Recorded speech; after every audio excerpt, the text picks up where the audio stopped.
Hello, Edward here from Zero88. In this session we're going to be talking all about Xeros Server. If you're not familiar with what one looks like, well, here we go. So Xeros Server is a 1U rack mount lighting controller. If you're familiar with the Flex console, it is basically a Flex in a rack mount box. That's the best way of looking at it. So it runs the same Xeros software fundamentally. There's kind of four key ways that you can use Xeros Server, which is what we're going to be exploring in this session. So you've got standalone control, you've got show replay, tracking backup, and architectural to DMX. Those are kind of the four key areas that you can use the Xeros Server. Looking at the front panel then, to start off with, well, first of all, we got the display area along with a USB port. The display is going to cycle you through just key information. It's going to cycle you through the software version, the network settings of the remote connection, and the network settings of the backup connection. They're going to cycle through on your display there. Saves you having to dive into any menus.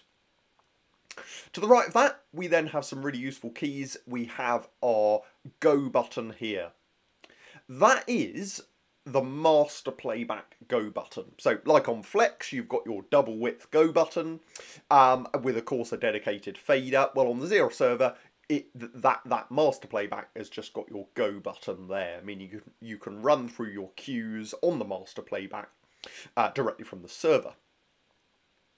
We've then got setup and view, so that allows you to go in and go into the settings of your playback, allows you to go into the setup menu of the server. Then we got our view button that allows us to view different things on the console.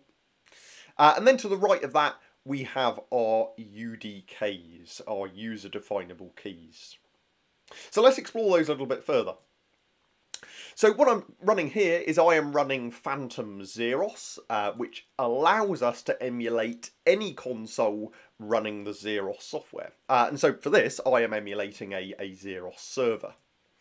So I can just see that front panel display there being emulated here. So I've got the various buttons available to me, and I'm also seeing what I would see on my front panel display as well.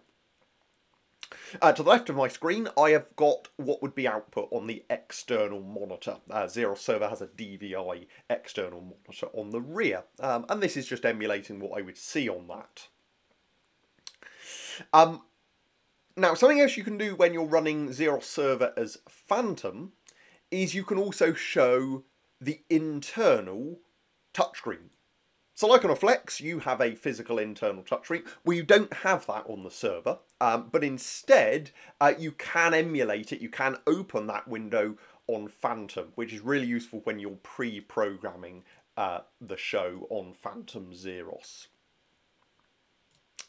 Top right of this on my screen here, I am running Capture visualization software, just so we can see what's going on. So the first of these kind of methods of using the server then is indeed standalone. You can use it as a standalone controller, maybe side of stage somewhere, in a rack, and it's if you just time to time need to change lighting states, you could do it manually.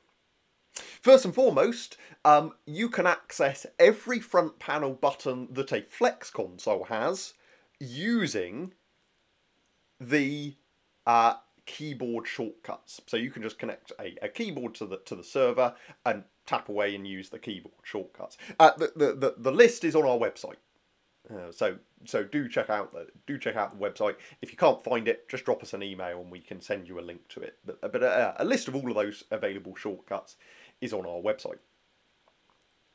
Now, something that was going to be useful to do is we can view our faders window here.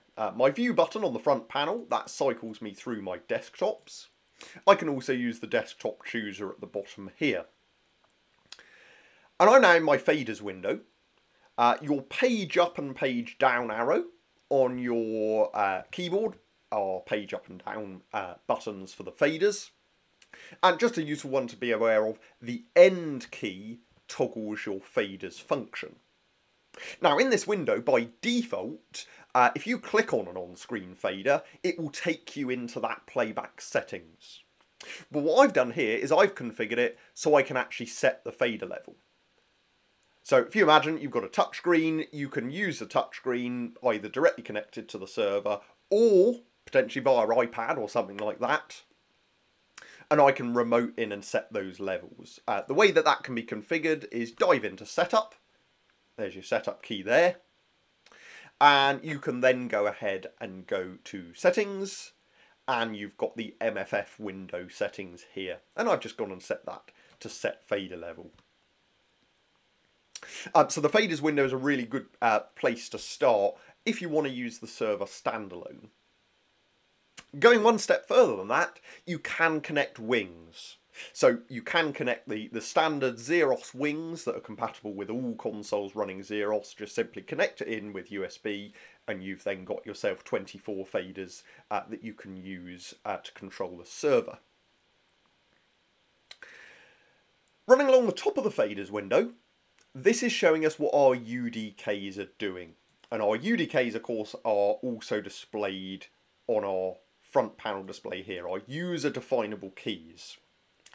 So they can be three key functions. They could be channel data on there.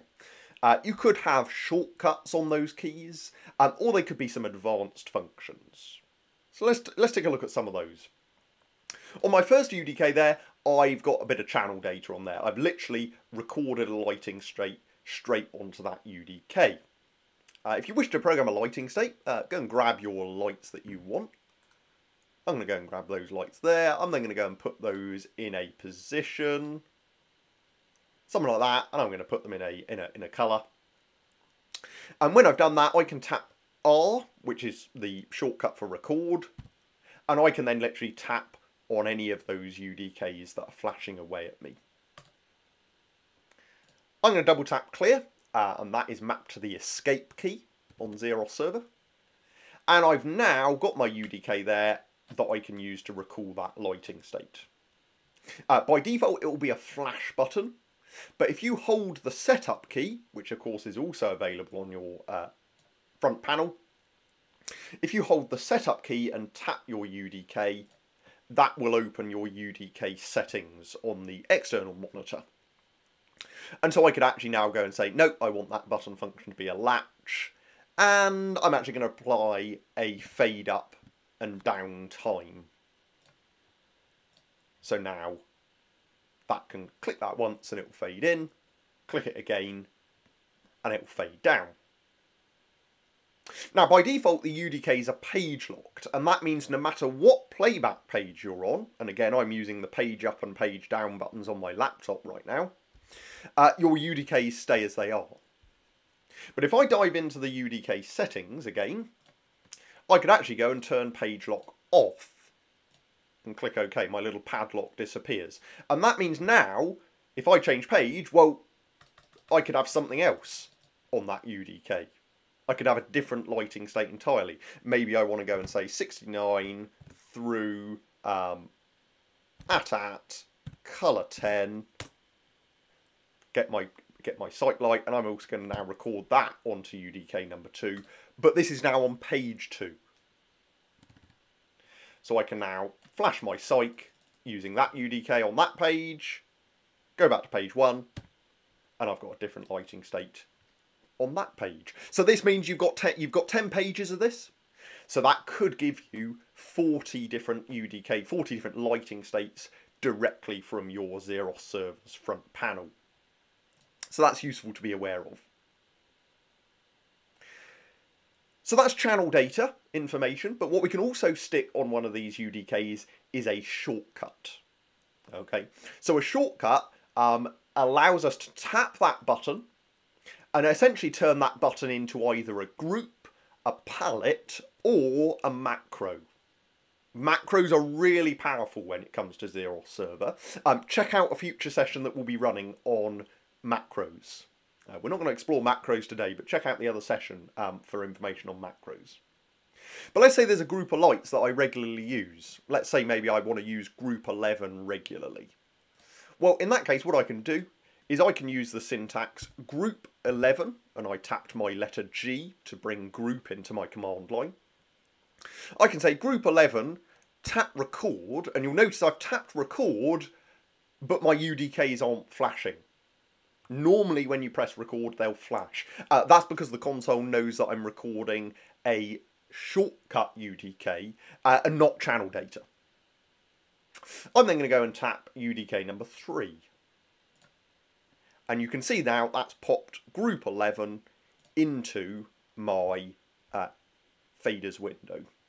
So that means I can now click on that button and it will select group 11 for me. And I can then straight away jump in there and say home, for example, and get control of those lights. It's exactly the same process if I wanted to put a colour on there. So if I was regularly using colour palette number 10, for example, I could say colour 10, record to there. And I could now go and select that, turn them on, and use my UDK to put them in a colour. To get rid of a UDK, you can tap the delete button on your keyboard and click the UDK you want to get rid of. And I can confirm that. As I mentioned, macros are also a really useful one to put on there. You would just use the syntax macro number, record and tap it. And that will allow you to then put a macro onto that UDK if you wish to. The last thing that they can be, the third function that a UDK can be, is an advanced function. To access that, hold the setup key and tap an empty UDK. And you will then have a series of options. First of all, you've got that page lock option again, allowing you to say whether that button is always this function, or you can change the page to get different functions. And then you've got two functions, the normal function, so when you press the button normally, or when you use the shift button. Remember, you've got a physical shift key on your Xeros server that you can use to access the additional functions. Both of these drop downs show the same items. So you can just go and say what you want normally and what you want shifted. A really useful one you might want in there is the ability to highlight, for example. Another really common one is park and unpark. So press it once, it will park a fixture, shift and tap it, and it will unpark it. And then get that information displayed in there. Parking, by the way, allows me to say, for example, 49, home. I could then go and park it by clicking my park UDK, and now that's essentially frozen that fixture. I would then have to select that and shift and tap it to unpark it to regain control. So that is the UDKs. Directly on your front panel there, available for you to use. And of course I can see them here on my external monitor. I can use my external monitor to trigger these. And that also means that you can access them from an iPad as well. Because anything that you see on here, you can access from an iPad. Anything you see on the external monitor could be accessed from an iPad, a phone, or a laptop. I mentioned wings, of course. You can put the wings, connect the wings in a keyboard, and you're well away. You can then access all of the controls that you might want to. So that is the standalone side of things. Another really common thing that you might want to do is program up your show on a physical console, such as the full-size Flex, and then load your file straight into Xeros Server. And then you will have done all your pre-programming with the Flex, with all the dedicated controls, and you can then just load that show file into the server to just have that then running and playing back. To load in show files, you can go into Setup, so press your Setup key. You can go to Load and choose that show file to load in. When you've done that, your show file is going to load in with all of the necessary information. And when it comes to show replay, something that might be really useful to configure is triggers. Because the Xeros server, it has the same rear panel as a Flex console. Let's take a look at that now. So the rear panel Let's start this end. Consists of a little D sub connector. That's where you can wire in remote switches. You can wire in 8 switches that literally just connect between one of these pins and the common pin. And when that makes a connection, that can trigger something. What can it trigger? Well, that's what you can define within the remote switches. So each of those 8 remote switches can either trigger a specific queue or a specific macro. And you can configure those from in there.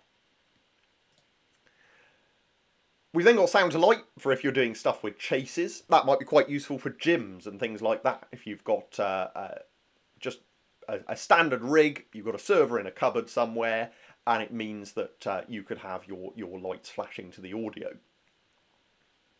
You've then got MIDI. MIDI's a really powerful tool on the server. It's got an in and an out or a through. The nice thing about that is it allows you to daisy chain the Xeros server as part of a larger MIDI system. Have a MIDI feed going in and have it then looping out to another device that can be triggered.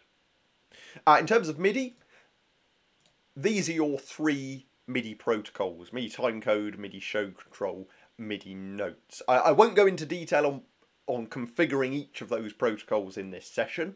If you want to know more though, either check out the online manual or drop us an email.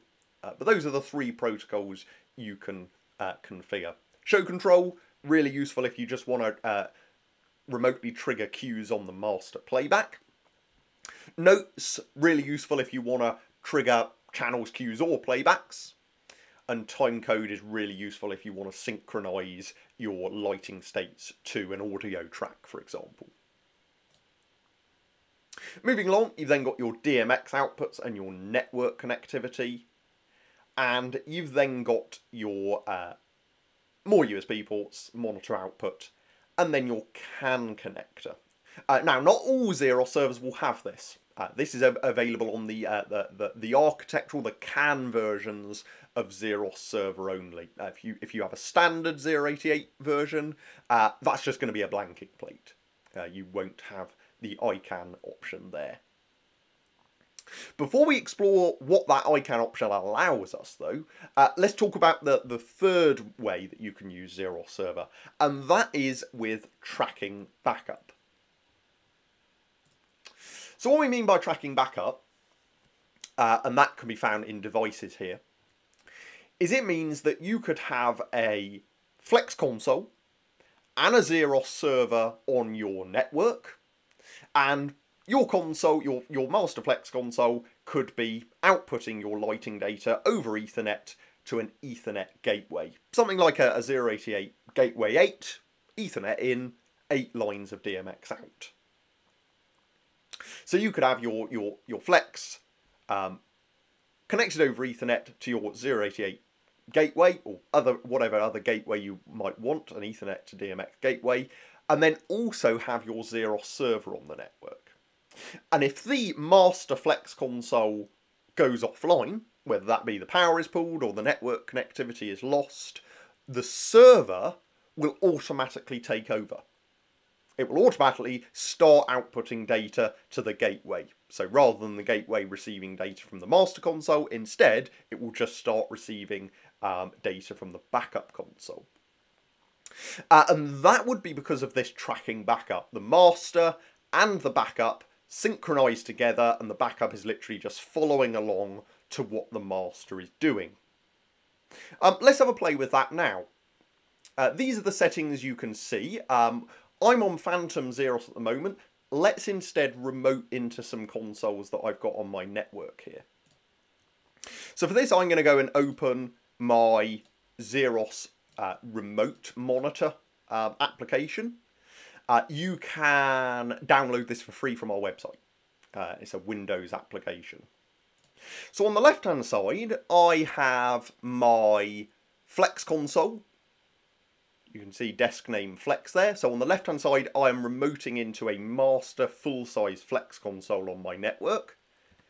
And on the right hand side here, I am remoting into a Xeros server on the network. And so I've got these two devices online running Xeros.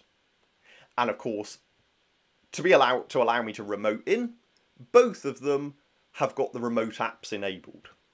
So if I go into the devices area, you can see I've got the remote apps enabled.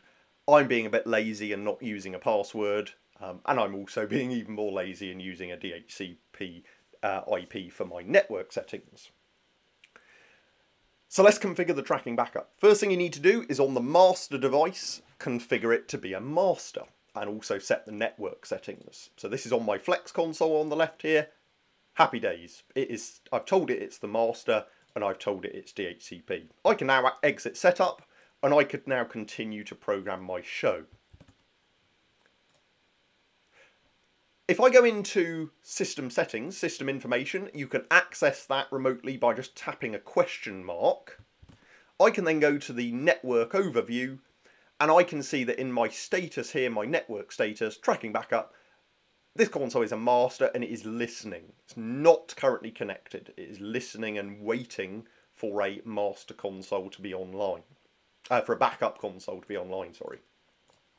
So if I now remote into my backup and say that I want this to be a backup, set my network settings to be correct, so I've got to set it to DHCP, and it's now looking for any master consoles, and it's found it. It's found my Flex. That is the name of my console. If I wanted to on here, I could go into settings on my master and give my console a custom name, and that custom name would appear in here. So yep, I've got my server now, it's set to be a backup, it's set in the correct network settings, it can see my console, I can exit setup. And I'm now going to get a pop-up. Because the server's saying, okay, well, I'm ready to back up the master, but I'm not yet synchronized to it.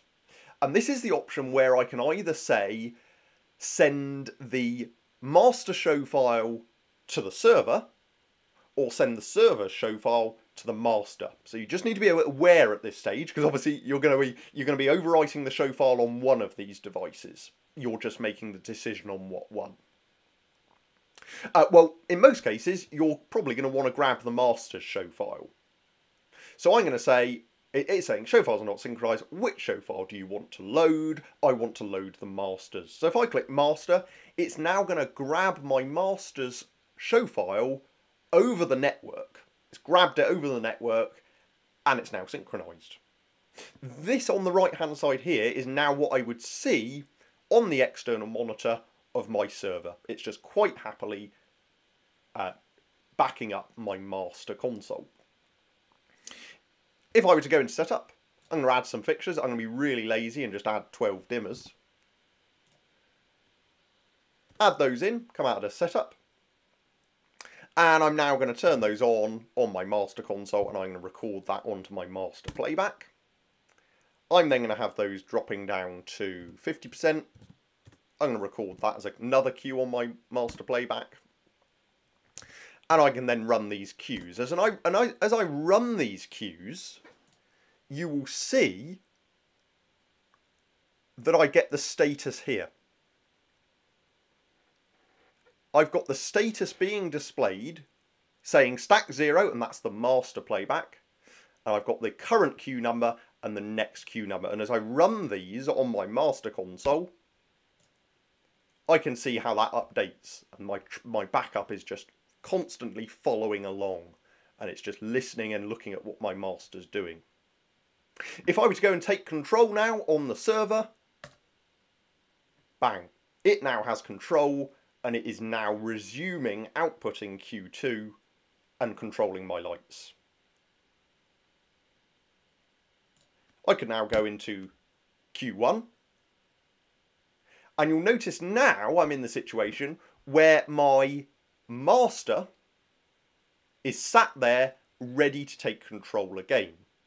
And so I could go and say take control and it's going to pop up again. It's going to say, okay, well, you continued running the show on the backup. And so again, there's now a synchronization issue. What do you want to do now?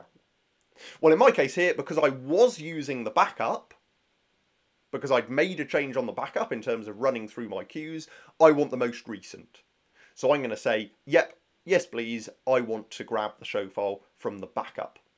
So I can use either console to choose this option. They're going to synchronize again. When they crunch through and synchronize, there we go. I'm now back in control on my master console. And yet again, my backup is just following along and staying synchronized. To stop the tracking backup system, take control on the backup, go into setup, go to devices, and disable tracking backup. And of course that will then force your master back to having control as well. I'm going to minimise those. So that's a good example there of tracking backup in action. I'm going to go back to my Phantom Xeros now. And let's talk about the last option that you can use Xeros Server in, which is a little bit as an architectural to DMX server.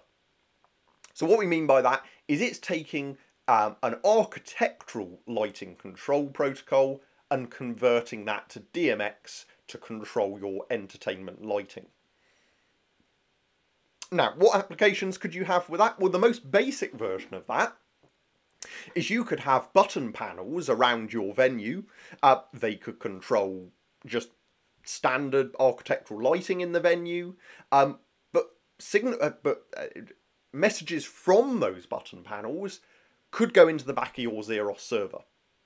And if your Xeros server is the CAN version, that's where your CAN connector here comes in. That's where you'd wire that protocol in. So if you go to triggers and you've got a CAN version, you can see that ICANN, which is the protocol, will be enabled by default.